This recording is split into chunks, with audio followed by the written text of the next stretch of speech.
দেখো বন্ধুরা, বিদেশে কিভাবে মেশিনের সাহায্যে কংক্রিট ঢালা হচ্ছে। দেখো, এটা হচ্ছে কি পাম্প, এখানটায় মাল ঢালা হচ্ছে, এখান থেকে পাইপ লাইনের সাহায্যে এসে স্ল্যাবে কংক্রিট ঢালা হচ্ছে।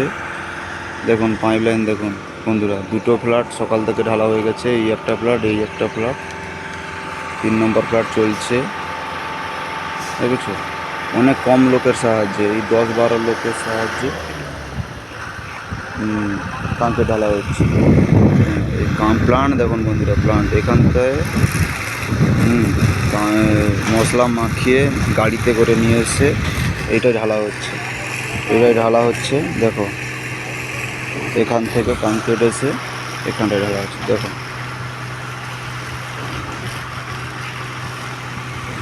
8টা ফ্ল্যাটে 2টা ফ্ল্যাট ঢালা হয়ে গেছে, 3টা ফ্ল্যাট চলছে। আর 5টা ফ্ল্যাট সারাদিনের মধ্যে হয়ে যাবে। 2-3 ঘন্টার ভিতরে দেখুন বন্ধুরা, 2টা ফ্ল্যাট ঢালা হয়ে গেল।